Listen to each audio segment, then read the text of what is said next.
বন্ধুরা সবাইকে স্বাগতম জানাই মুশফিক অর্গানিক গার্ডেনে।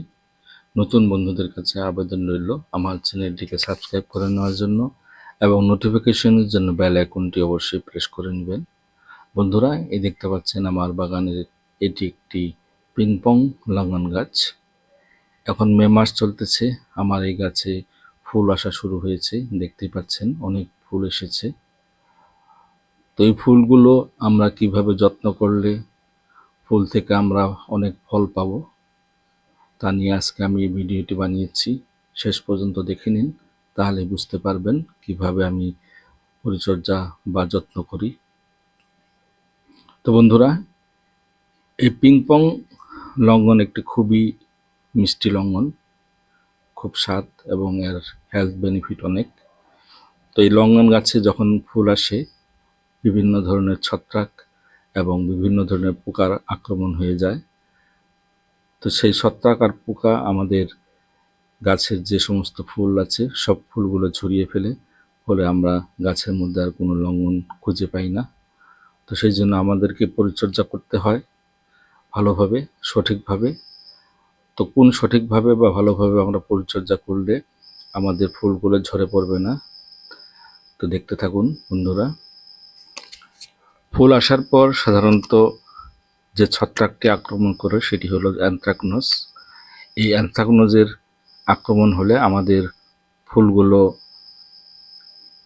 বাদামি রঙের হয়ে ঝরে পড়ে যায়। তারপর কিছু চোষক পোকা আছে বা কিছু বড় বড় পোকাও আছে। এই পোকাগুলো গাছের ফুলের মধ্যে বসে রস চুষে খায় এবং ফুলগুলো বাদামি রঙের হয়ে ঝরে পড়ে যায়। ফলে আমাদের ফুলগুলো সব ঝরে পড়ার পর আমরা আর কোনো লঙ্ঘন পাই না।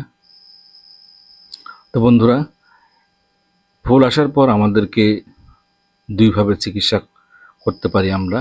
যেমন একটা হলো জৈব আকারে, আরেকটি হলো রাসায়নিকভাবে। তো রাসায়নিকভাবে যদি আপনারা করতে চান, ইমিডাক্লোরোপিড গ্রুপের যে কোনো একটি কীটনাশক আপনারা প্রয়োগ করতে পারেন। তারপর একটি ছত্রাকনাশক, সেটি হলো ম্যানকোজেব এবং কার্বেন্ডাজিম গ্রুপের যে কোনো একটি ছত্রাকনাশক। আর এই দেখতে পাচ্ছেন আমি জৈব আকারে পরিচর্যা করব। আমার হাতে নিম তেল, এটি আমি 2 ml প্রতি লিটার জলের জন্য নিয়ে নিব। আমার জারে 5 লিটার জল আছে, আমি 10 ml নিম তেল নিয়ে জারে মিশিয়ে খুব ভালোভাবে তারপর গাছে স্প্রে করব। তো বন্ধুরা, এখন যেহেতু মে মাস বৃষ্টির সিজন, আমরা এই কীটনাশক ছত্রাকনাশক যদি ব্যবহার করার পর 4 ঘন্টা পর্যন্ত কোনো বৃষ্টি না হয়, তাহলে আমাদেরকে আর পরের দিন কোনো ছত্রাক বা কীটনাশক স্প্রে করার দরকার নেই। কিন্তু 4 ঘন্টার আগে যদি বৃষ্টি হয়ে যায়, তখন আমাদেরকে পরের দিন আবার এই ছত্রাক এবং কীটনাশক ব্যবহার করতে হবে। তো বন্ধুরা, আমি মিশিয়ে নিলাম, এখন গাছে স্প্রে করতেছি। দেখতে পাচ্ছেন খুব ভালোভাবে স্প্রে করব। আর যদি আপনারা নিম তেল ব্যবহার করেন তাহলে ছত্রাক কীটনাশক আর একটারও দরকার নেই, কারণ নিম তেলের মধ্যে ছত্রাক এবং কীটনাশক দুটোটারই কাজ করে। সেই জন্য আপনারা নিম তেলও ব্যবহার করতে পারেন। তো আমি নিম তেল ব্যবহার করতেছি ছত্রাক এবং কীটনাশকের কাজ করার জন্য। তারপর আরেকটি ভিটামিন ব্যবহার করব। মার্কেটে বিভিন্ন ধরনের ভিটামিন পাওয়া যায়, যেমন আমি আজকে অন্য ভিটামিন করব। মিরাকুলান আছে, তারপরে আরও অনেক ভিটামিন আছে, সেগুলো একটি ভিটামিন ব্যবহার করবেন। গাছের ফলন বৃদ্ধি পাবে, ফুল বেশি প্রচুর পরিমাণে হবে, পলিনেশন ভালো হবে।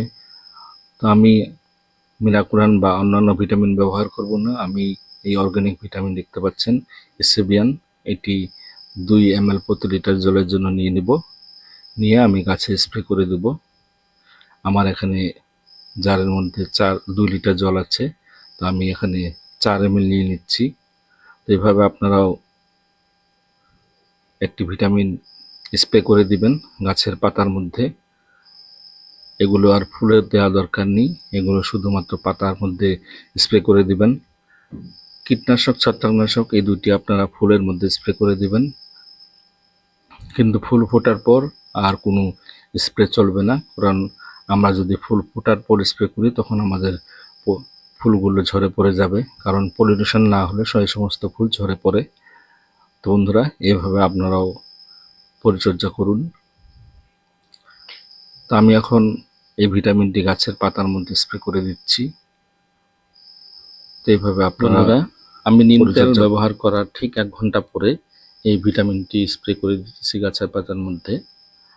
আর যদি আপনারা রাসায়নিক ব্যবহার করতে চান, কীটনাশক ব্যবহার করার পর ঠিক 1 ঘন্টা পরে আপনারা ছত্রাকনাশকটি ব্যবহার করবেন। একসাথে ব্যবহার করবেন না, আলাদা আলাদা বা পৃথকভাবে ব্যবহার করবেন। তারপর 1 ঘন্টা পরে বা পরের দিন আপনারা এই ভিটামিন ডি ব্যবহার করতে পারেন। যদি এইভাবে করেন তাহলে আপনাদের গাছের কোনো ক্ষতি হবে না, কারণ আমরা জানি যে রাসায়নিকের মধ্যে অনেক ক্ষতি থাকে। তো সেই জন্য আপনারা যদি রাসায়নিক ব্যবহার করেন তাহলে আলাদা একটু সময় নিয়ে ব্যবহার করবেন, প্রয়োগ করবেন। তো বন্ধুরা, এই আমার প্রায় শেষ হয়ে গেল এই ভিটামিন ডি স্প্রে করা পাতার মধ্যে। দেখতে পাচ্ছেন আমি সমস্ত গাছের পাতাগুলোর মধ্যে স্প্রে করে দিতেছি। এইভাবে আপনারাও স্প্রে করবেন। তো আমার ভিডিওটি কেমন লাগলো কমেন্টসে জানাবেন। সবাইকে ধন্যবাদ জানাই।